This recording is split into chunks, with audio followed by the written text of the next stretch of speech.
Let me start with a little history lesson. When Bethesda released Morrowind in the ancient times of 2002, it was supposed to be a Hail Mary from a dying studio, quite like Squaresoft with Final Fantasy in 1987. This game saved the company, despite its jank, through excellent writing, interesting gameplay, and a mountain of content.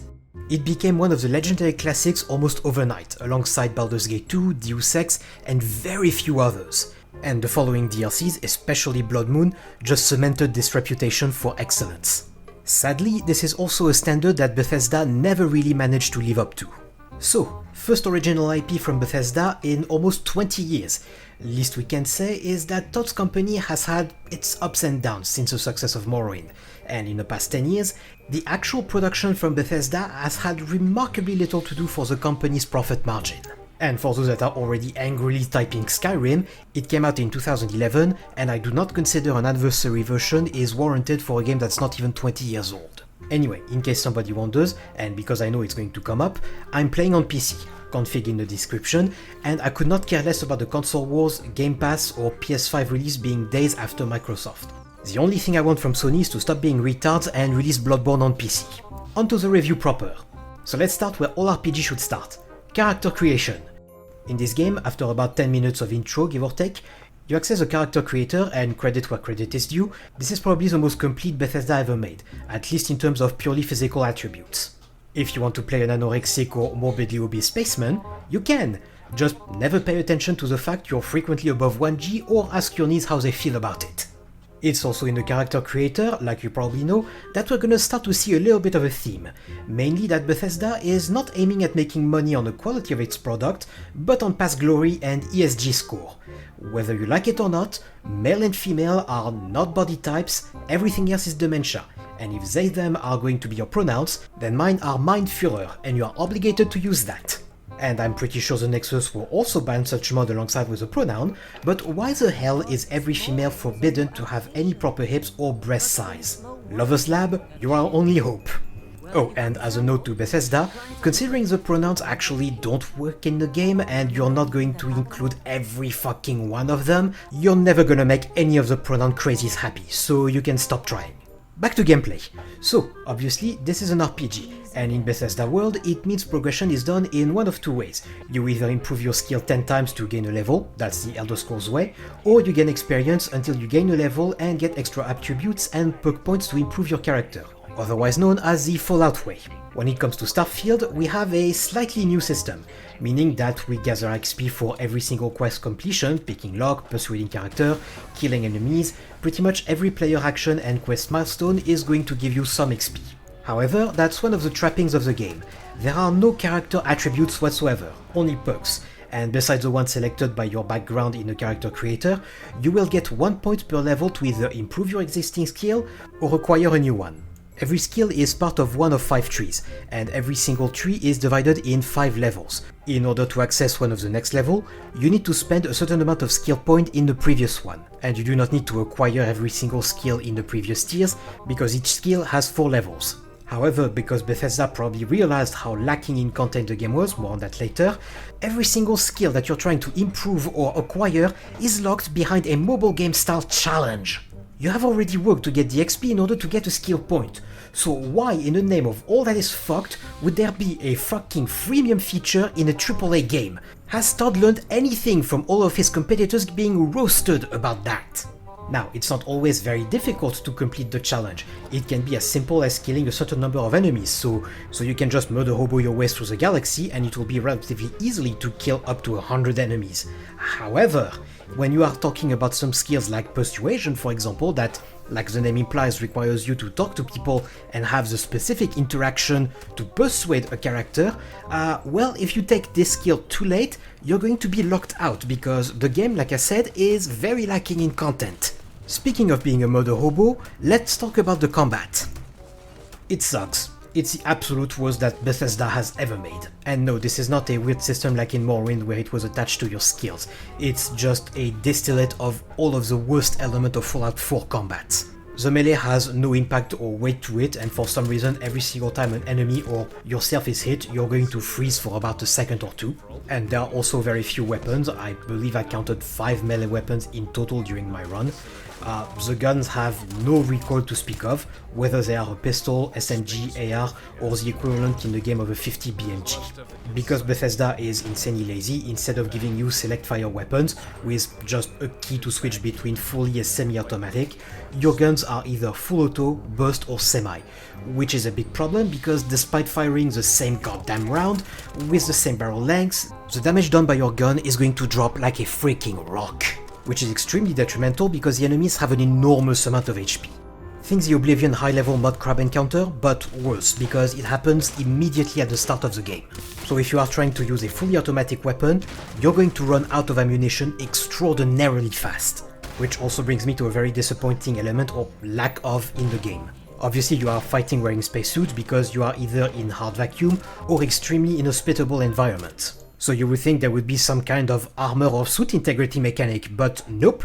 It does not matter how much puncture wound you or your enemies have, you do not feel the effect of minus 200 to plus 600 Celsius temperatures. To those of you who don't understand Celsius, 0 is freezing point of water, 100 is boiling point of water. Your allies though are not affected by ammunition count, so as long as you give them a single round of every single type of ammunition, they'll be able to reload an entire magazine with that one round, meaning automatic weapons are only reserved for your NPC companions, not you. Sadly, that's where another problem rears its ugly head. The AI is incredibly stupid. It is stupider than it has ever been in any Bethesda game, ever. So every single time you start combat, you will be swarmed by a bunch of idiots taking questionable cover on occasion, but mostly either not reacting much to gunfire or trying to rush you by taking the most awkward path possible to your character. And for the love of God, do not give your companion grenades. They do not understand the concept of object collision, and neither do they understand the concept of throwing objects in low gravity.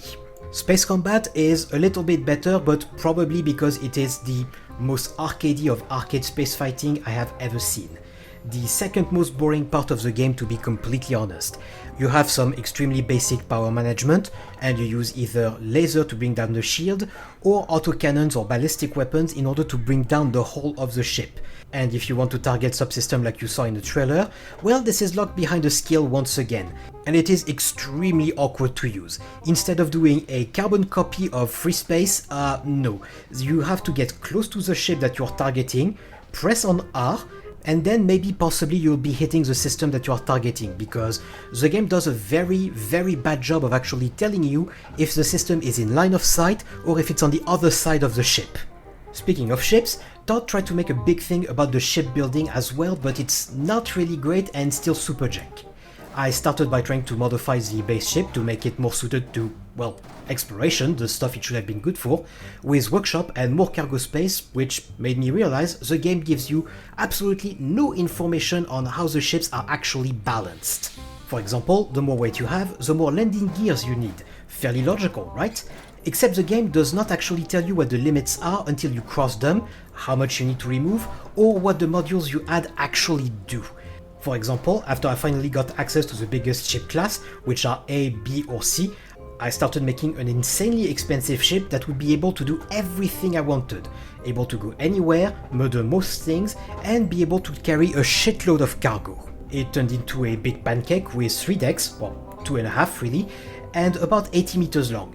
Because this game does not allow you to travel Battletech style with a big jump ship and a bunch of smaller ships docked onto it. Meaning you can forget everything about having capital ships.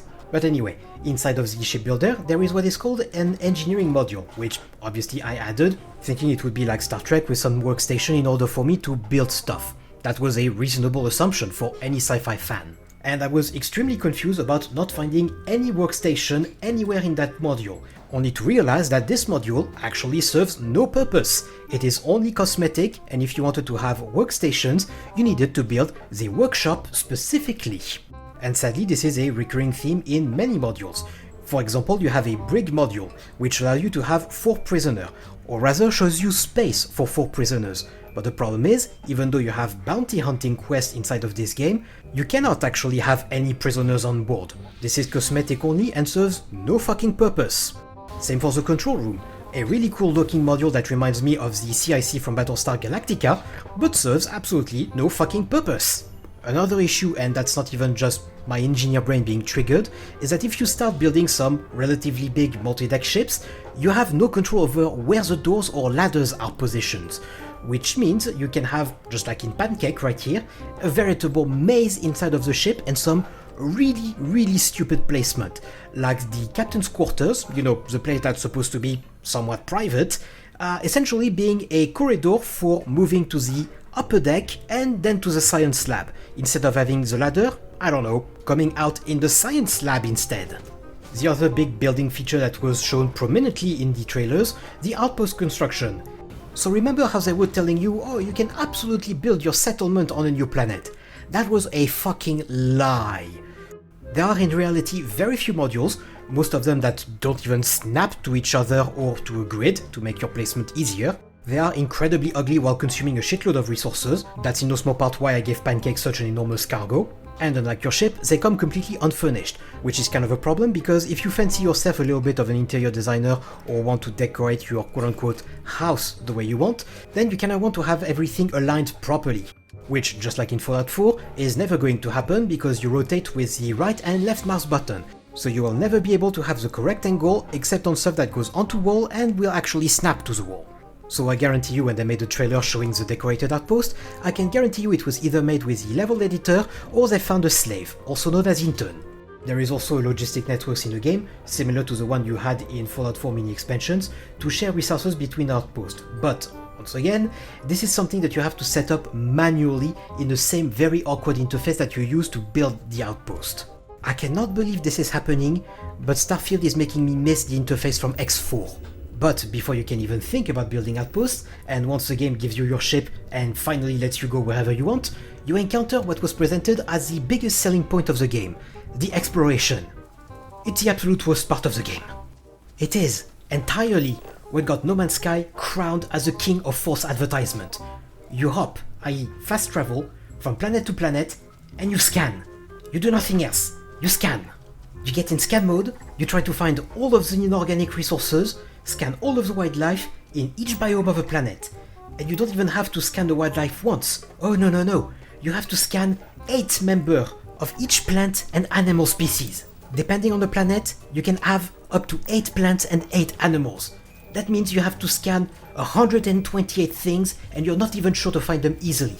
I have spent a solid 50 minutes just looking for 8 of a specific species, and may Keck help you if it's a solitary hunter. And there is not even a bonus for outposts if you completely survey a planet. All you get is a little bit of XP and some survey data that you can sell for a few thousand credits. That's almost nothing in this game. I can guarantee you somebody watched Star Sector and decided to copy the feature, but Star Sector does not make you trek for 50 minutes for a single species. You do have some random caves here and there to collect some quote-unquote rare resources that you can also find on the surface most of the time, and you have some structure to explore quote-unquote, but they're exactly copy-pasted with a randomized loot chest at the end. Once you've seen one, you've seen them all. I think I can remember Todd Howard mentioning Daggerfall in one of the previous presentations, but Daggerfall had randomized generation of dungeons, not copy-pasted 10,000 times. Even the loot randomizer is fucked, as I regularly got into locked containers with master locks that had far worse content than the ones with novice locks. And to make things even more tedious, there are no mounts in this game. No bikes, no hover bikes, no nothing.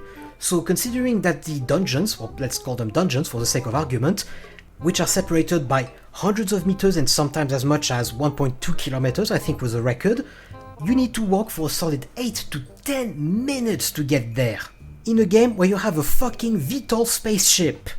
And to add insult to injury, they even remove quality of life features that have been present since Morrowind, like the local map, so if you get lost in one of the very few interiors, you have no clue where you are or where you're supposed to go.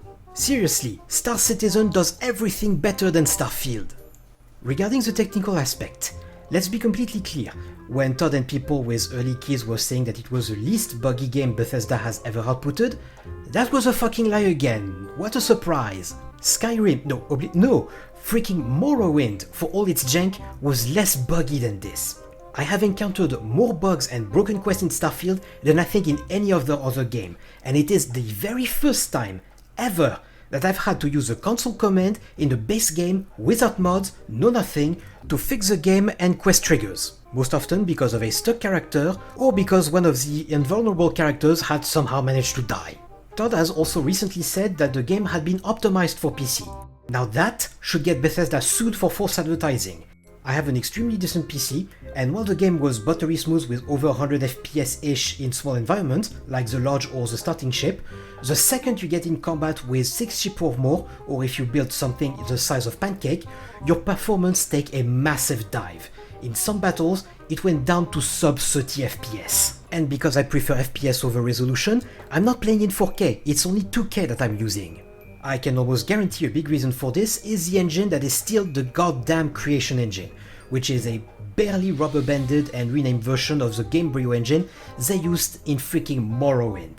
You wanted to know why we still have bugs from Elder Scrolls 3? Well, that's why. I'm an IT engineer and I can guarantee you, there is nobody at Bethesda that understands what the engine does at its lowest level.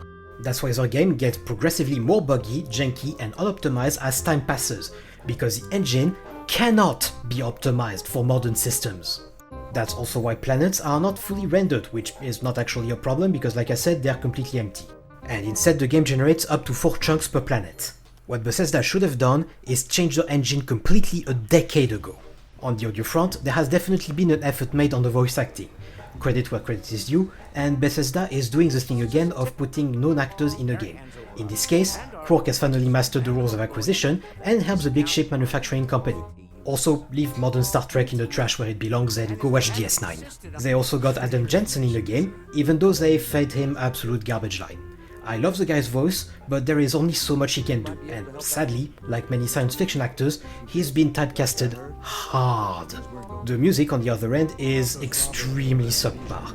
Jeremy Soule, the legendary composer of Morrowind, Oblivion, Skyrim, has left the company, and it shows. As there is not a single track in the entire game that I find even remotely memorable. None. On the ship side, they kinda sound like you expect they should. I suspect Bethesda is using actual rocket sound for the ships, and you can hear the machinery clicking in this retro-futuristic way that you can hear in the first Alien movie, for example. I really like it, so credit where credit is due, good job on that at least. The guns in space also quite meaty, especially when you get to the C-Class one, C being the biggest ship, though when you fight in third person, I really wish they had an audio filter to make it sound like Battlestar Galactica and represent the lack of sound transmission in space. On the handheld weapon though, it's mostly terrible. No matter the size or caliber of your gun, none of them give you an impression of power. Even the super shotgun knockoff is a Far Cry of the Doom version, and it's pretty much the only one with some oomph to it. I guess it would make sense considering the lack of recoil, but it just doesn't sound good at all. To continue on that theme, none of the weapons look particularly good either. If you'll allow me to nerd out a little bit, we have been refining guns for many hundreds of years, and at this point we have pretty much figured out how to make them properly. For example, on the Perfect Assault Rifle, it is a select fire, lightweight carbine with detachable box magazine, inline stock, and a thin handguard profile so that you can properly grab around the barrel. That's why the AR-15 is so popular, and that's why I designed my X95 handguard like this. Instead in this game, they have brought all the monstrosities from Fallout. One of the first games you pick up, the Maelstrom, has a fucking breathing tube running alongside the receiver, and the Grendel has ruined everything that was good about the P90. They tried to have some old house weapon like the AS-Val, which remained fairly unmolested, or the AK-47, which for some reason has its original wooden furniture, but also got raped with a Magpul plastic handguard on top of it. You can also find a couple versions of the 1911, but for some reason the designer modeled the safety with a hole in the detent, and the safety is also too long, then proceeded to put blind holes where said detent should have been. The basic laser rifle of the game is also a straight port from the Institute rifle from Fallout 4. What makes even less sense to me, and that's also why I know that they didn't think about their universe very much, is that a bunch of guns are using caseless ammunition. Now, strictly speaking, we already know how to make those. Look up the HKG-11 and it's 473 by 33 ammunition. But one of the big issues is that in conventional ammunition, the brass takes out a good amount of the heat. In space, where there is no atmosphere to cool your gun or exchange temperature with, nor brass to mitigate the transfer, your weapon is going to melt itself stupidly fast. If Bethesda had thought for even a second, they would have gone to the gold standard of retrofuturism, the Aliens movies. The armor, kinda like the gun, are pretty universally ugly and make no sense in universe or reality. As I pointed out in the gameplay area, there is little to no ablative armor on most of them, and a puncture wound in many environments would have meant either an instant or extraordinarily painful death, making me wonder why armor or suit integrity are not features. The one exception to that ugly armor rule is the Islamist faction that has a very Geiger-esque design for its suits. These, probably because I'm an Aliens fan, I actually like, even though the styling and design of their guns makes absolutely no sense considering what their suit looks like. But at this point, I'm not expecting anything from Bethesda. On the character side, they all seem very plasticky and dead-eyed outside of the main cast. It's very hard to estimate the age of most characters, as they seem to fall either in the well over 60 or impossible to tell categories. The clothing has some fairly good texture effects, however the material choices are questionable at best. For example, the science outfits are clearly using Home Depot tarps for sleeves, and the design of everyday clothes is just hideous. Starfield is a case study on how to not design your everyday clothing, where Deus Ex, for example, is how to do it properly. It's even more painful when you know Adam Jensen is in the fucking game. Amongst your companion, I would say the only one with an interesting design, and definitely the only attractive one, turns out to be the Islamist, with some dark clothing and a relief effect that once again is reminding me of Adam Jensen's coat. I quite like the ship's design though. From the point of view of an engineer, there is a lot that actually makes sense, with a very retro-futuristic look to them. I said it makes sense because there is a lot of analog controls instead of touchscreens everywhere. If you are in space, potentially light years away from supplies and repair crews, it would be extremely inconvenient to have to replace an entire panel just because you spilled some coffee on a touchscreen. If you have a mechanical switch, it does not care as much.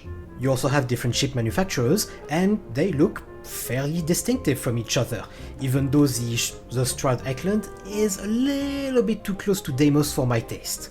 Now, let's get on the most painful part, and also the one that they have fucked up every single time after Morrowind. The writing. First off, every single questline is criminally short. People have been speedrunning Skyrim main quest in less than 30 minutes, I think the record is 22 and a half or something like that. I'm expecting that this time is going to be easily done in under 20, and honestly you won't be missing much. There has been an effort made to try and create some better quote-unquote in-game cinematics, so to speak, but considering I've seen a few of them and then they suddenly disappear, I have the distinct feeling they started doing it before realizing their game engine scripting is a nightmare to use and the intern probably just hanging himself. And I'm not kidding, by the way. In the days of Oblivion, I wanted to make a mod and use the scripting language in order to do some level of in-game cinematics. I completely gave up when I saw the nightmare that this language was. Not that the effort would have really worked anyway, because the writing is universally dreadful and relies almost entirely on plagiarizing better works. Really badly. Just like in Skyrim, you have multiple factions that are antagonistic to each other, and at the moment kind of in a cold war after a allegedly big war, which does not really work because one of the factions, the United Colonies, usually called UC and reminding me strongly of the Galactica 13 colonies, has an obvious and overwhelming advantage in both tech and population, while the Freestar Collective, a disjointed All-West faction in the West, lacks the tech and people to be relevant in any way. The last one, House Varun, the settled system Islamists, as I like to call them, are isolationists and have simply disappeared, with nobody knowing where the home planet even is. You can join the first two for a quick questline, while the last one is pretty much just engaging in jihad throughout the systems. The UC is supposed to be a Heinlein Republic of sorts, with citizenship being earned, as in the right to vote, but after raising my interest and doing a fairly solid intro in a museum presentation, I got extremely disappointed when Bethesda showed that it understood about as much about Starship Trooper as Voerven did. Probably should have expected that one, to be honest. The Freestar Collective questline, on the other end, is mostly about fighting gangs and really playing as an Old West faction. They're pretty much trying to be the Firefly experience. Finally, there is a pirate faction, the Crimson Fleet, with a relatively well-acted and written pirate lord, but that's just the one character in a questline that just involves finding a treasure to pay for the fleet to become a major player. Alternatively, you can play as an undercover UC agent to get the treasure for the other side, which is what I went with because I'm a Boy Scout and also none of the other characters are even likable in the Crimson Fleet. Regardless of what questline you pick, and by pick I mean in what order you do them, you will never really affect the state of the settled system, and the game will, just like Skyrim, just have NPC make a mention here and there about your accomplishments. Now, and you have probably seen it already online, there is a really big problem about diversity and inclusion constantly being left, right and center and breaks immersion all the time. Beyond the fact that it has been hundreds of years since humanity left Earth in a hurry in that game, meaning the overwhelming majority of escapees should have been whites and Asians, because believe it or not, South America and Africa are not exactly known for their thriving science and space programs, but regional accents like Spanish, French, British, Russian, etc. should absolutely not be a thing anymore, especially when you consider the highly populated settlements are very few and far between. I'm sure there's going to be some pedantic moron somewhere going, "Oh, but these accents are not really Russian, French, etc. They're just representing the new one." No, you are a fucking moron because they are referred to as French, Russian, British, etc. But in this game it gets even worse because it seems that everybody is a minority of some kind, to the point of absolute absurdity. For example, one of your Constellation co-workers, Vladimir, is supposed to be a Russian, so when you go to meet him, you would expect some Lundgren type, right? Right? Gotta pass the hours on the star station somehow. And the iron's always been good to me. This is one of the most egregious examples, but there are others, like Madame Sauvage, a real dark black woman pretending to be from an old French family. And Nexus will probably ban it as well, but there really needs to be an anti-DEI mod. Anyway, now that you have the general impression, I'm going to go into more details, which means spoilers, so if you don't want any of these, go to here. Are we done? Let's get in. So, let's start with the main quest. The core of it is, after you recover a mysterious artifact, we are already going for originality here, you get a vision of distorted space with strange music, and I immediately went, you're gonna butcher 2001 Space Odyssey, aren't ya? So, after your Chinese supervisor, and totally not Sam Witwer, recover your unconscious body, you receive a visit from the buyer of the artifact, who incidentally got followed by Pirate to give you your combat tutorial. He gave you his ship and annoying trying to be quirky robot, and you head to space, eventually reaching the lodge to meet the rest of your new colleagues, all of which of very ambiguous usefulness, except for your moneyman Quark. It's very quickly revealed you are now on a galactic, or at least a tiny portion you're in, fetch quest for all of the pieces of the mystical MacGuffin, which is totally not the 2001 monolith because this one is a bunch of rotating circles. So, as you keep going and collecting artifacts, you eventually reach hidden temples, so hidden that they are often in plain view where you land, and an easily triangulated position from the jamming signal they emit, because Bethesda writing style is to assume players are absolute brain-dead morons. And what do you go to the temple for, you ask? Well, to get your Dragonborn power, which are such a massive downgrade from Skyrim, I only use the one for regenerating endurance the entire game. I'm not kidding, I tested each of these once and never again. Eventually, you encounter mysterious ships and enemies eventually revealed to be starborn. Could it be aliens coming from the deepest depths of space? Well, no, turns out it's just some humans who completed the monolith before you in their universe and are now in the never-ending game of Highlander to repeat the process of gathering artifacts endlessly across the multiverse, with minute variation for maybe, possibly, get rewarded with something? 2001 Space Odyssey was fucking weird, but to me this is just blatant plagiarism with added comic book cringe slathered on top of it. Nobody really seems to really know what the endgame truly is. Nobody really seems to know what the endgame truly is, which I'm sure some Todd apologists would make 5-hour video essay on. But really, as a quote-unquote reward to the main questline, it is about becoming Starborn yourself and entering this game of Highlander for yourself, which, why exactly would I even want to do that? Seriously, from what the game shows, this is an endless bloodbath between cosmic horrors essentially, and you're essentially offered to become one of that when you have a literal galaxy to explore. The game goes really heavy in telling you, oh, this is the ultimate reward for an explorer, to which I go, why? One of the big reasons I want to explore and find out for myself is because I am human. It is my nature, literally. In real life, if there was an effort to actually colonize Mars, I'm signing up immediately. If I become some cosmic horror to become one with the universe, by definition, I'm not exploring. And since I'm immortal, there is absolutely no value in my hardship because I can just keep going forever and ever until it finally works. The motto is ad astra per aspera, to the stars through hardship. I find it quite incredible that this game can plagiarize 2001 Space Odyssey and be so pedantic about exploration, and then proceed to give you an ending that nullifies every notion of exploration.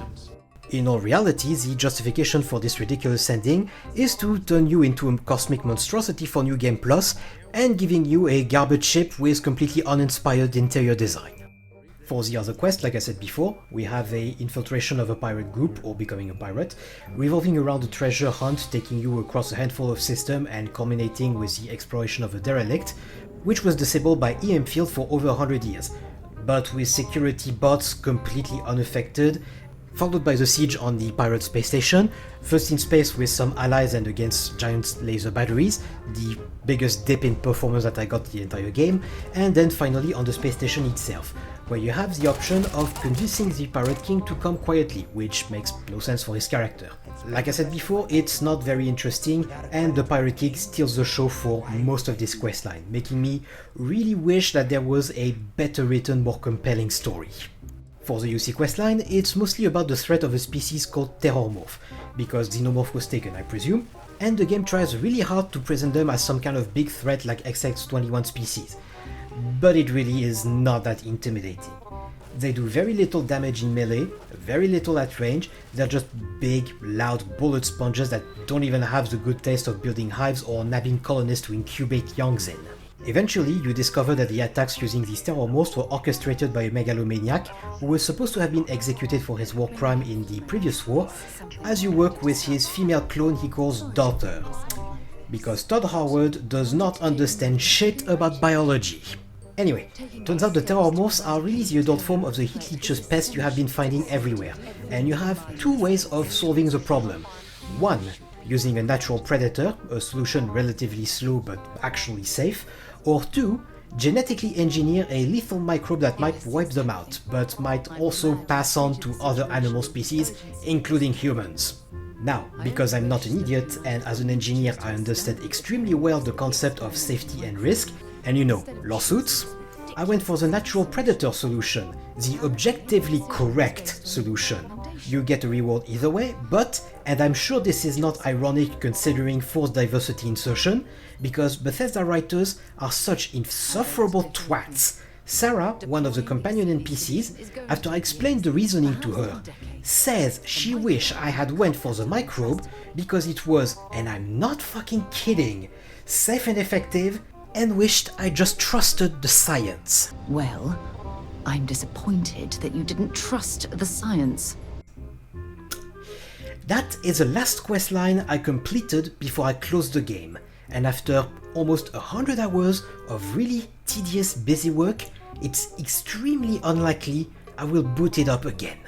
So, in conclusion, we have the laziest game Bethesda has ever outputted, and I would remind you the last newish game that they had released, Fallout 4, came out in 2015, 8 years ago.